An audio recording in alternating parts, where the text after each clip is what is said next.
묵상 기도하십니다.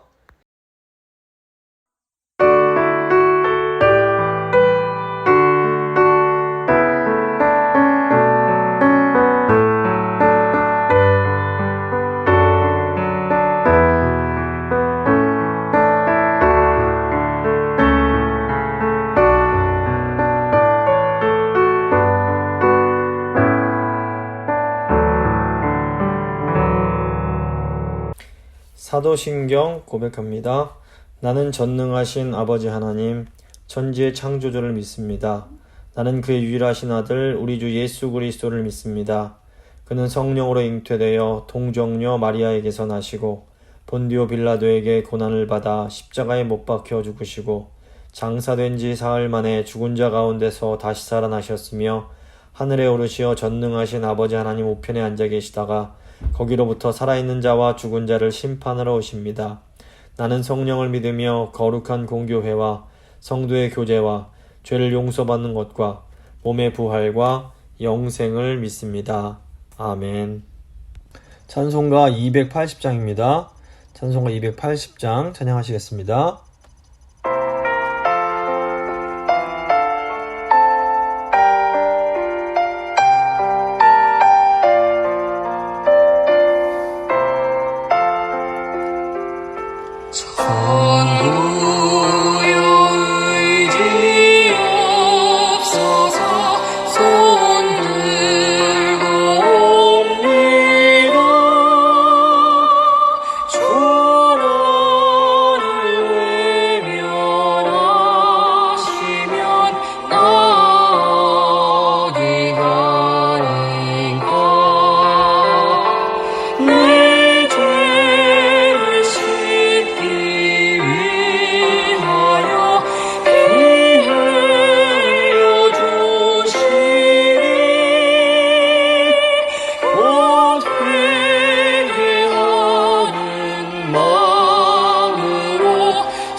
살아계신 하나님, 복된 주일을 허락해 주시고 이 오후 시간에 또 영국의 위대한 부흥사인 존 웨슬리의 생애와 사역을 통해서 저희가 또 하나님의 그런 역사하심을 볼 수 있는 기회 주신 거 너무 감사합니다.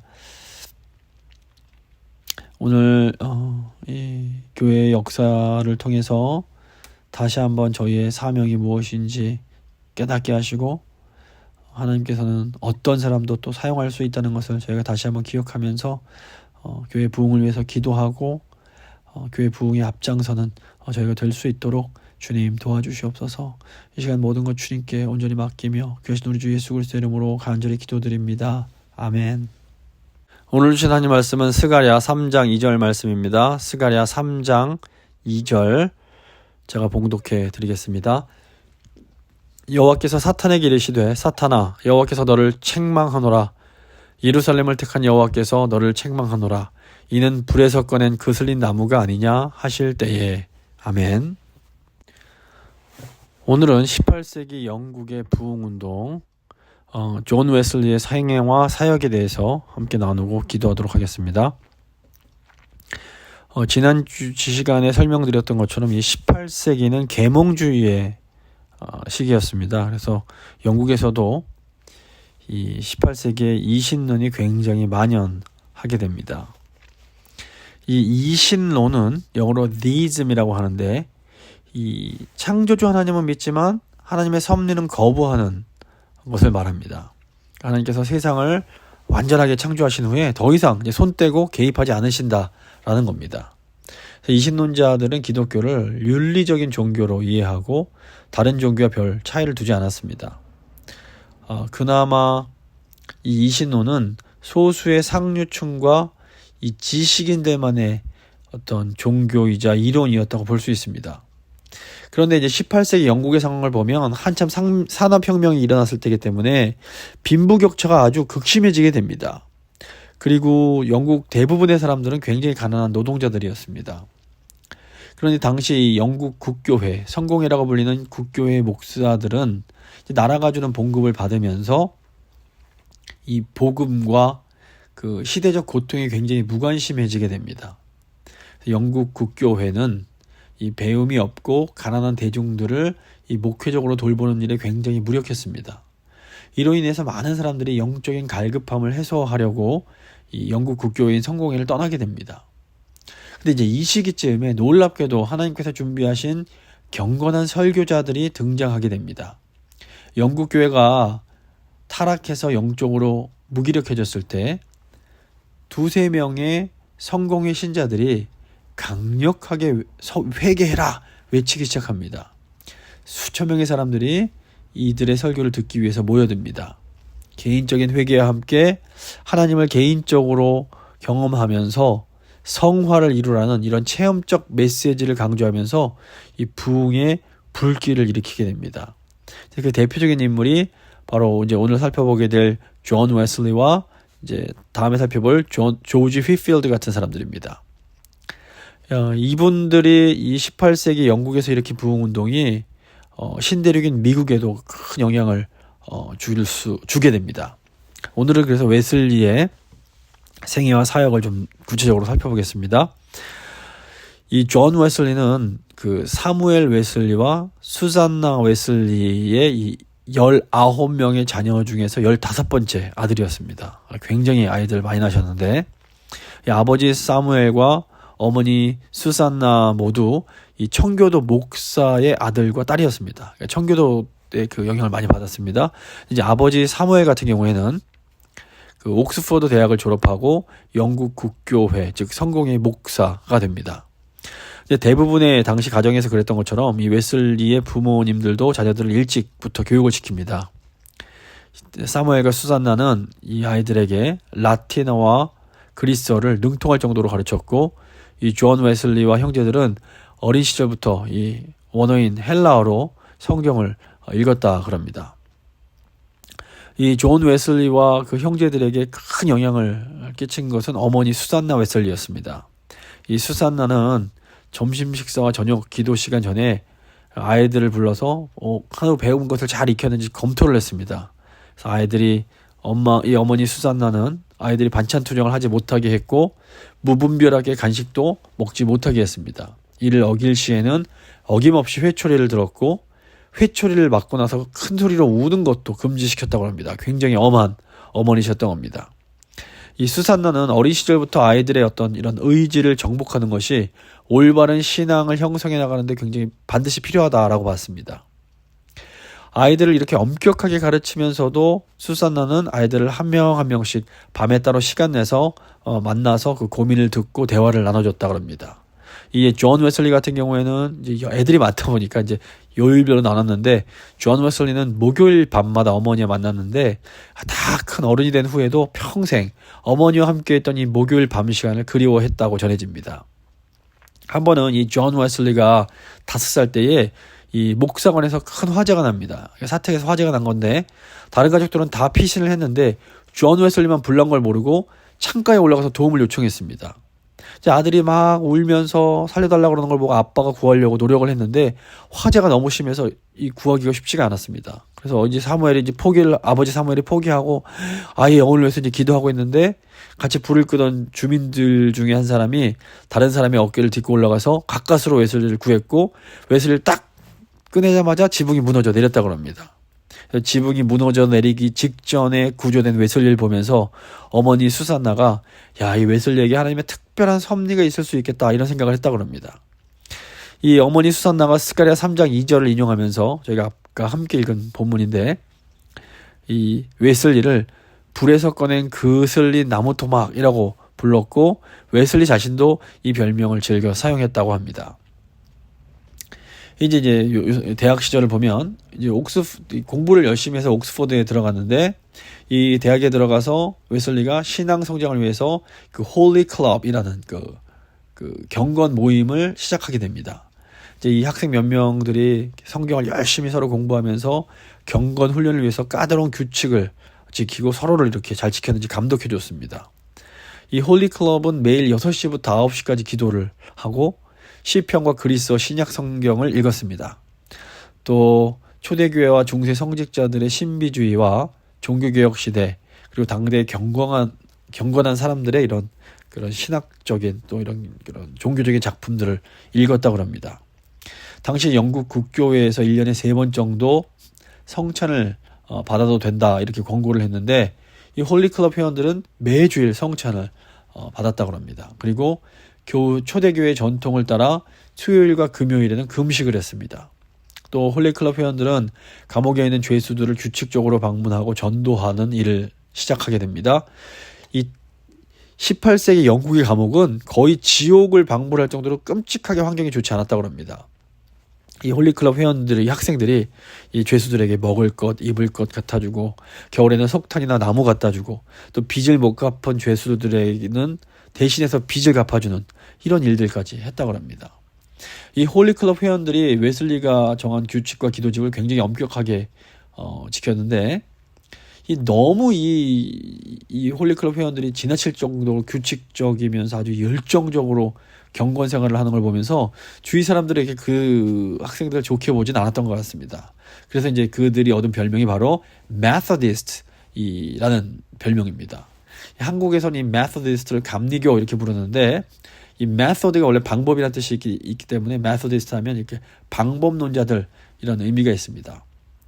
이 웨슬리가 설명하는 바에 따르면 이 호칭은 이 고대 네로 황제 시절에 로마에서 활발하게 활동했던 의사 집단에서 유래를 했다고 합니다.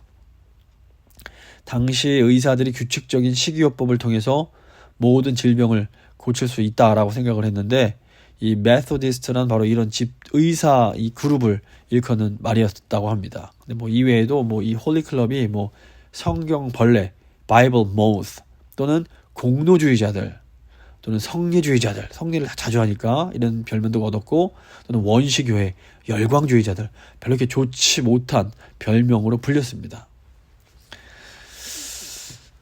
그리고 이제 다음에 이제 존 웨슬리가 미국 선교한 내용입니다. 1735년에 웨슬리가 이제 동생인 찰스 웨슬리와 함께 당시 이제 영국의 식민지였던 이 아메리카의 조지아주로 선교를 하러 가게 됩니다.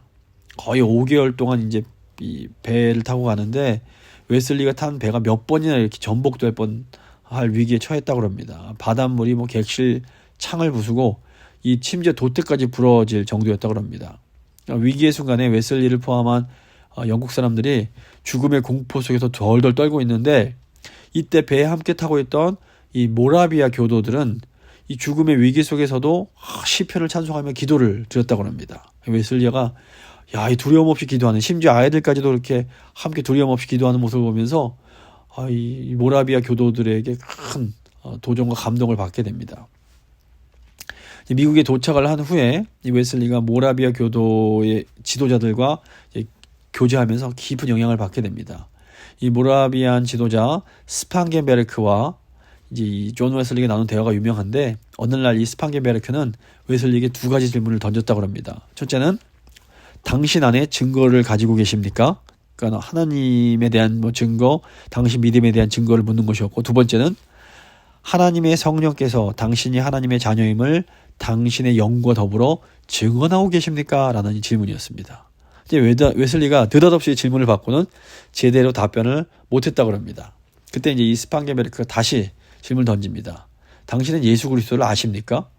이제 물으니까 웨슬리가 잠시 머뭇거리다가 저는 그분이 이 세상의 구주이심을 압니다 라고 대답을 했다고 합니다.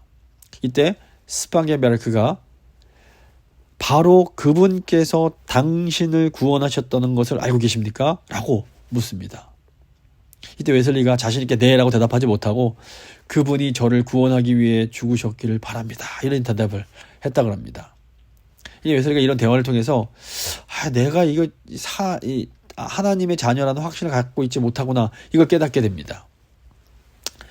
당시 이제 아직은 이제 미국 이 신대륙의 이 조지아주에서의 이제 웨슬리의 목회가 쉽지 않았습니다. 왜냐하면 이 웨슬리가 당시만 해도 굉장히 고리타분하고 보수적인 그런 목회 스타일을 고집했기 때문입니다.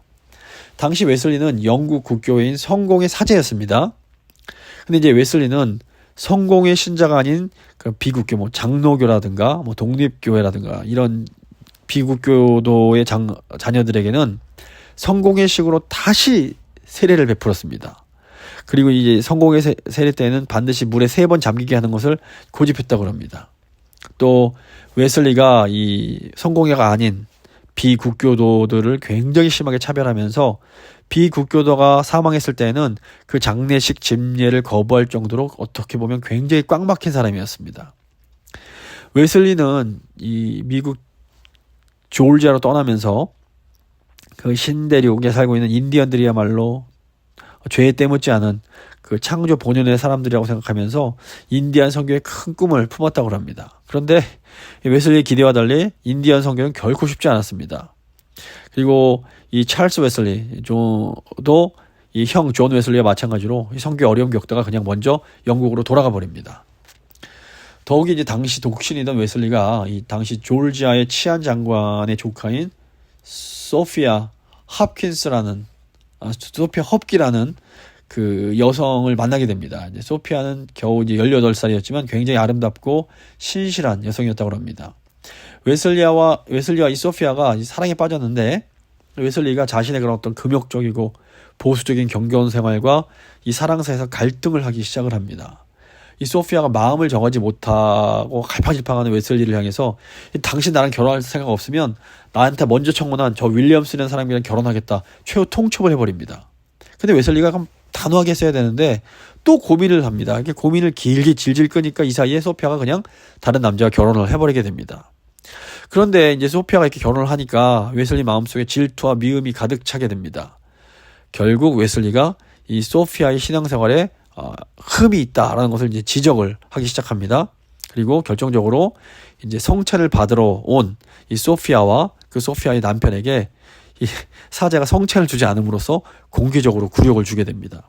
이 일로 인해서 소피아의 이 삼촌인 치안 장관이 이거 웨슬리가 이거 개인적인 앙심 품고 이 성찬 주지 않은 거다라는 이런 소문을 퍼뜨립니다. 결국에 이 26명으로 구성된 배심원단이 구성이 되고 이 웨슬리에게 10개의 고소장이 접수되게 됩니다. 이런 어려운 일들로 인해서 웨슬리가 이제 조지아에 도착한 지 1년 9개월 만에 거의 도망치듯 영국으로 되돌아가게 됩니다. 큰 실패를 경험을 한 겁니다. 이때 심경을 이제 웨슬리가 이제 다음처럼 기록을 합니다. 웨슬리가 굉장히 기록을 많이 잘한 사람이었는데 이런 기록을 남깁니다. 나는 인디언들을 구원하기 위해 아메리카로 갔다. 그러나 나는 누가 구원할 것인가? 이 불신앙의 악한 마음에서 나를 건져줄 자는 누구인가? 나는 맑은 여름 종교를 갖고 있다. 나는 위험이 없을 때에는 나 자신을 믿는다. 그러나 죽음의 위험이 가까이 올 때에는 나의 마음은 공포에 빠진다. 오호라, 누가 날 이 죽음의 공포에서 구원할 것인가? 이제 회심에 대한 내용 보겠습니다. 기가 푹 죽어서 이제 영국에 도착한 웨슬리는 마침 독일에서 온 모라비아 교회 목사인 벨러를 만나게 됩니다. 웨슬리가 그 목사와 아주 가까워져서 긴 대화를 나누는데, 이 모라비아 목사와의 교제를 통해서 웨슬리는 자신에게 우리에게 유일하게 구원을 가져오는 그런 믿음, 영어로 saving faith가 부족하다는 것을 이제 깨닫게 됩니다. 이 모라비안 목사는 웨슬리에게 성경으로 되돌아갈 것과 구원에 이르는 믿음을 소유해야 된다라고 강조를 하게 됩니다. 그럼 웨슬리가 이 믿음을 어떻게 얻을 수 있습니까? 라고 물으니까 벨러가 회개하고 그 믿음 얻기를 구하라고 알려줍니다. 그리고 그 믿음은 어느 한순간 주어지는 것으로서 전적으로 하나님께서 값없이 주시는 선물이란 말을 해줍니다. 그러니까 웨슬리가 자신이 갖지도 못한 이 신앙에 대해서 설교를 계속 해야 될지 말아야 될지 고민이 들어갑니다.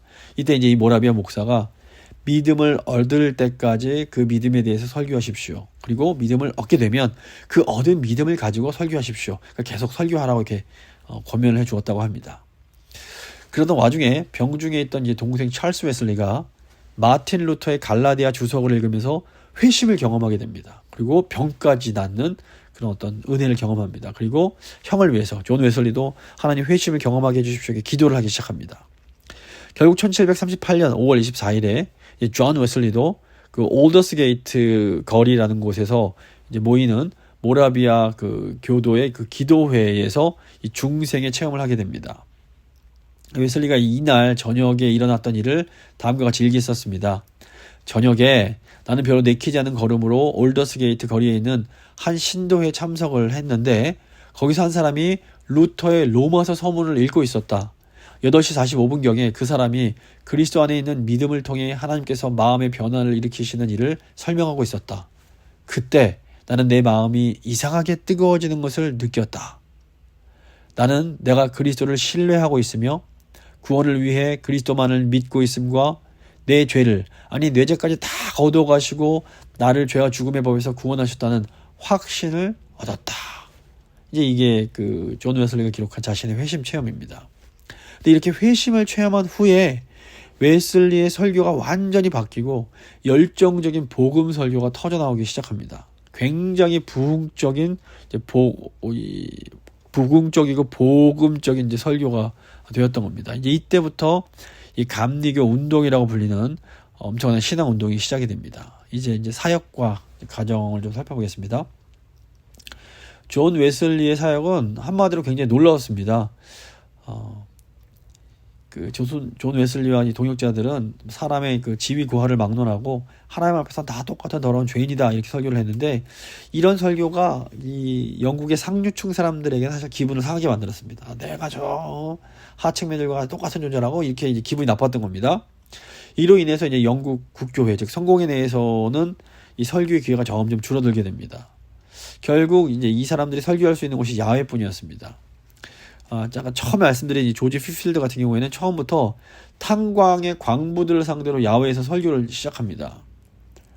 근데 이 당시 상황으로서는 야외에서 예배를 드린다, 이것은 상상할 수도 없이 불경건한 행동이었습니다. 그래서 존 웨슬리도 처음에는 조지 휘필드가 왜 저러나, 왜 어떻게 밖에서 경건치 못하게 밖에서 설교를 할 수고 예배를 드릴 수가 있나 이렇게 생각을 했습니다. 그런데 이제 휘필드가 사람들이 너무 많이 모이니까 존 웨슬리에게 야외 설교를 도와달라 부탁을 했고, 1739년에 웨슬리가 처음으로 3,000명 앞에서 야외 설교를 하게 됩니다. 근데 이때 하나님 성령께서 역사하시는 걸 이제 존 웨슬리가 알고, 이때부터 웨슬리가 평생 야외 설교를 하고 돌아다니게 됩니다. 그러니까 존 웨슬리와 조지 휘필드는 어디든지 간에 사람만 모이면 설교를 했습니다. 뭐 술집이든 거리든 들이든 감옥이든 사람만 모이면 복음을 외쳤습니다. 동시에 영국 국교인 성공의 신자들로부터는 계속해서 조롱도 받고 핍박도 받았습니다. 하지만 이렇게 그 평소에 교회를 다니지 못하는 그런 소외된 계층에서는 계속해서 새롭게 예수님 믿는 사람들이 늘어나면서 집단적인 부흥이 일어납니다. 더욱이 이제 이 존 웨슬리의 동생인 찰스 웨슬리가 만든 찬송가가 당시 부흥의 새로운 활력소가 됩니다. 그 종교개혁 시기부터 이 18세기까지는 교회에서 시편으로만 이 찬양을 하고 있었습니다. 그런데 이제 찰스 웨슬리가 약 7천여 편의 찬송시를 썼는데 지금 저희가 보는 찬송가에도 찰스 웨슬리가 쓴 곡이 많이 수록되어 있을 정도입니다. 이 찰스 웨슬리의 이제 그 활동이 이 공적인 예배 분위기에도 큰 혁신과 변화를 가져오게 됩니다. 존 웨슬리는 훌륭한 설교자였을 뿐 아니라 굉장히 유능한 행정가였습니다. 웨슬리는 사람들의 힘을 어떻게 모으고 어떻게 그들을 지도해야 할지를 잘 알고 있었습니다. 그래서 그 자신의 전도 조직을 여러 개의 소그룹으로 나눠서 평신도 지도자들을 이렇게 기르고 그들을 배치합니다. 그리고 이 속이라고 불리는 이제 그 소그룹을 속이라고 부르는데 지금도 감리교에서는 이 속회라고 부릅니다. 소그룹 모임, 구역 예배를 속회라고 부릅니다. 이 속들을 몇 개의 구역으로 묶어서 각 구역에는 이제 감독들을 배치해 주는 겁니다. 근데 이것이 훗날 감리교의 조직으로 이제 발전을 하게 됩니다. 웨슬리 교단은 예전에는 홀리 클럽에 이제 붙었던 별명인 이 메서디스트라고 즉 감리교라고 이제 불리게 됩니다. 이번에는 조직이 굉장히 강하다는 의미가 이제 들어가게 됩니다. 그래서 웨슬리가 살아있는 동안에는 굉장히 많이 핍박을 받았지만 자신이 속해 있던 영국 국교회, 즉 성공회를 떠나지 않았습니다. 하지만 이 웨슬리가 아무리 그 안에서 활동을 잘해보려고 노력을 해도 이 성공회가 인정을 안 해주니까 웨슬리 사후에 이제 웨슬리를 따르던 사람들이 새로운 교단으로 분리가 되면서 오늘날의 감리교가 생겨나게 됩니다. 웨슬리는 이 메서디스트 방법론자답게 굉장히 규칙적인 생활을 합니다. 웨슬리는 건강하고 아주 검소하게 살았습니다. 새벽 4시에 일어나서 5시에 첫 번째 설교를 했습니다. 그래서 웨슬리가 모토로 내세운 것이 세계는 나의 교구다 이런 말입니다. 그래서 이 교회를 순회하기 위해서 하루에 20-30km 되는 거리를 말을 타고 다녔다고 합니다. 그래서 하루에 4번에서 5번에 걸쳐서 설교를 했는데 어떤 때는 3만 명이나 되는 사람들이 이 웨슬리의 설교를 기다리고 있었다고 합니다. 기록에 의하면 자동차도 없던 시절 웨슬리가 평생 여행한 거리가 40만 킬로미터가 넘는다고 합니다. 또 설교자로서 웨슬리가 낸 책도 200권이 넘습니다. 웨슬리는 일생 동안 13만 5천 명의 교인을 얻었고 514명의 순회 설교자를 배출했다고 합니다. 이게 어떻게 이렇게 자세히 알 수 있는가? 웨슬리가 일기를 꼬박꼬박 썼기 때문에 이걸 알 수가 있는 겁니다. 웨슬리는 당시 영국 사회에 어마어마한 영향을 줬습니다. 웨슬리의 부흥운동은 단순히 어떤 종교적 부흥에 그치지 않고 영국 사회를 변화시킵니다. 일단 대학이 깨끗해지고 부패 풍조가 사라지기 시작했습니다. 그리고 웨슬리를 뿐만 아니라 웨슬리를 따른 사람들이 노예제도를 폐지를 주장합니다. 그러면서 결국 그 18세기 말에 이 영국에서 최초로 이 노예 제도가 이제 폐지되는 놀라운 일이 일어납니다. 웨슬리의 설교를 들었던 광부가 회개하면서 내가 자기가 기르던 나귀를 향해서 엉엉 울면서 내가 그동안 너를 너무 때리고 괴롭혀서 너무 미안하다 고백을 할 정도로 그 심령의 변화가 일어났다 그럽니다. 웨슬리가 이 사역은 굉장히 이렇게 성공적으로 이끌었는데 비해서 웨슬리의 이제 가정 생활은 그렇게 성공적이지는 못했던 것으로 보입니다. 웨슬리는 50세가 다 돼서 아이가 4명이 있는 미망이가 결혼을 했습니다. 그런데 그 결혼이 성공적이지 못했습니다. 그러니까 웨슬리의 아내 멀리라는 사모님인데 이 멀리는 욥의 아내 그리고 소크라테스의 아내와 더불어 3대 악처로 알려져 있습니다. 이 웨슬리의 아내가 악처라고 불리게 된 결정적인 계기가 이 웨슬리와 이 부인이 부부싸움하는 것을 목격한 사람들의 증언 때문입니다. 웨슬리가 결혼한 지 1년 반쯤 지났을 때 함께 일했던 목사가 이제 웨슬리 집을 방문했는데 이때 웨슬리 부인이 입에 거품을 물고 있을 정도로 화를 내면서 웨슬리의 머리카락을 잡고 질질 끌고 다니고 있었다고 합니다. 근데 이제 웨슬리가 순조로운 결혼 생활을 하지 못한 데는 이 웨슬리의 책임도 굉장히 큽니다. 사실 웨슬리가 이전에 결혼할 기회가 몇 번 더 있었는데 옛날에 그랬던 것처럼 계속 그 질질 끌면서 결혼 결정을 못하고 상대방의 최후 통첩을 해버리면 그냥 포기해버렸습니다. 그러니까 웨슬리의 결혼은 어떻게 보면 이런 힘든 생활로부터 일종의 도피에 가까웠다고 볼 수 있습니다. 그 웨슬리가 이 이제 워낙 사역에 매달리면서 장기간에 걸쳐서 전도 여행을 많이 하다 보니까 뭐 집에 들어오지 않는 날이 많은 겁니다. 그러니까 웨슬리가 아주 그냥 열심과 부지런함으로 사역해서 위대한 일을 해냈다는 것을 부정할 수 있는 사람은 아무도 없습니다. 하지만 이 웨슬리에게 사랑받기를 간절히 원했던 몰리 부인에게는 사실 뭐 감리교가 성장하는 것은 별 관심이 없었던 겁니다. 그래서 남편과의 관계를 개선해보고자 전도 여행도 이제 따라 나서보기도 했는데, 뭐 여행 중에 너무 불편한 겁니다. 요즘처럼 뭐 호텔에 있는 것도 아니고, 뭐 침대는 딱딱하고, 담요는 너무너무 그냥 좋지 않고, 막 빈대가 들끓고 이런 것이 이 몰리 부인이 적응을 할 수가 없었다고 합니다. 이외에도 이제 몰리 부인이 혼자서 겪어야만 했던 뭐 자식이 죽거나 자식이 아프거나 이런 어려움들이 있는데, 웨슬리가 뭐 사역하느라고 바빠서 가정을 돌보지 못하니까 점점 더 이 웨슬리와의 사이가 멀어지게 되었다고 합니다. 그래서 이 몰리 부인의 어려운 사정을 잘 알고 있던 사람은, 몰리가 역사상 3대 악처 가운데 하나라면 존 웨슬리는 역사상 가장 악한 남편들 중 하나로 평가돼야 된다라고 주장을 하기도 했다고 합니다. 그러니까 참 한편으로는 참 훌륭한 분인데, 한편으로는 참 안타까움을 갖고 있는 그런 이제 거라고 볼 수 있습니다.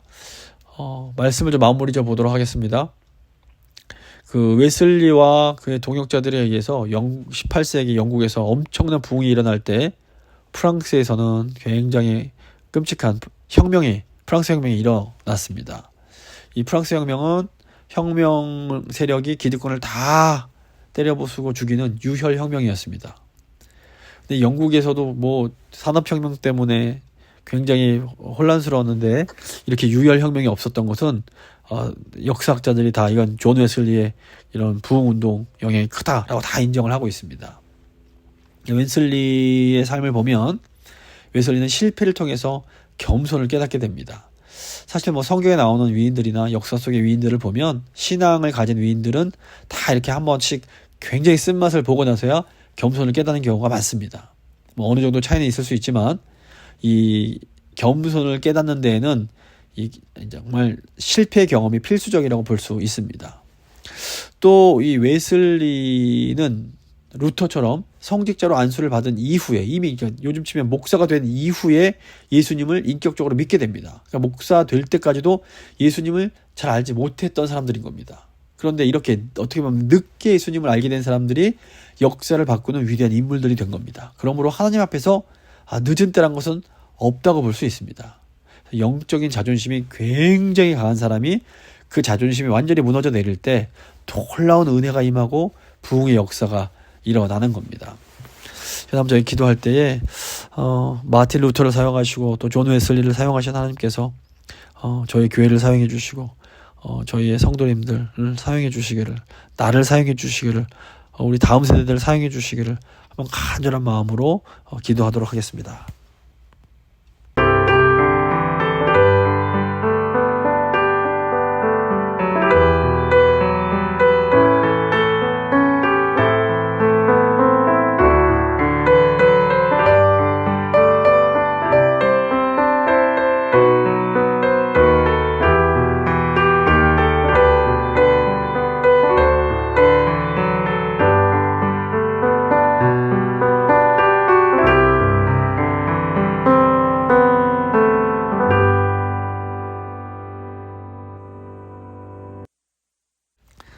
하나님 아버지, 오늘 존 웨슬리의 생애와 사역을 통해서 저희가 많은 것을 생각하게 됩니다. 한편으로 볼 땐 참 훌륭한 분이지만 또 한편으로 볼 때는 연약함과 부족함을 가진 분이었음을 저희가 생각합니다. 주님, 저희도 마찬가지입니다.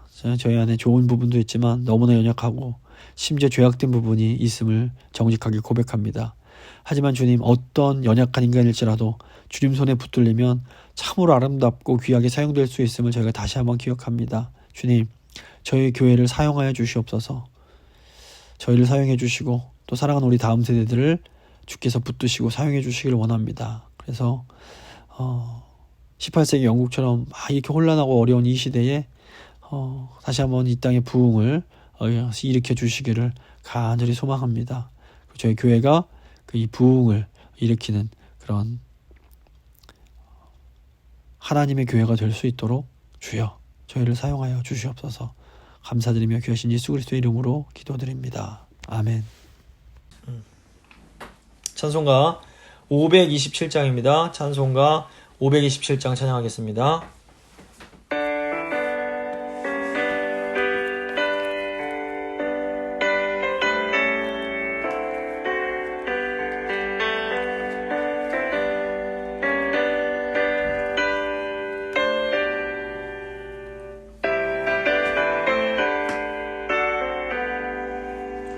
어서 돌아오 어서 돌아마노 지은 죄 아무리 무겁고 크기로 주지 못한다고 못 받으시리요. 우리 주의 넓은 가슴은 하늘보다 넓고 어서 돌아오 어서 돌아마노 우리 주는 날마다 기다리신다오. 밤마다 문 열어놓고 마음 졸이시며 나간 자식 돌아오기만 밤새 기다리신다오. 어서 돌아오 어서 돌아마노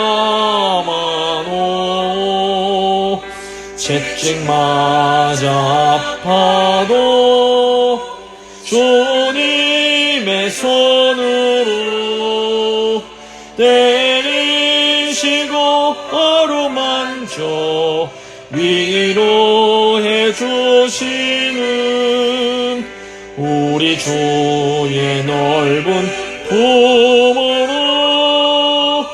어서 돌아오소.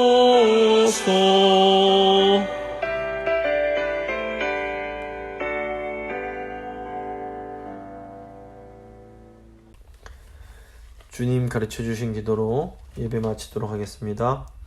하늘에 계신 우리 아버지, 아버지의 이름을 거룩하게 하시며 아버지의 나라가 오게 하시며 아버지의 뜻이 하늘에서와 같이 땅에서도 이루어지게 하소서. 오늘 우리에게 일용할 양식을 주시고 우리가 우리에게 잘못한 사람을 용서해 준 것 같이 우리 죄를 용서해 주시고 우리를 시험에 빠지지 않게 하시고 악에서 구하소서. 나라와 권능과 영광이 영원히 아버지의 것입니다. 아멘.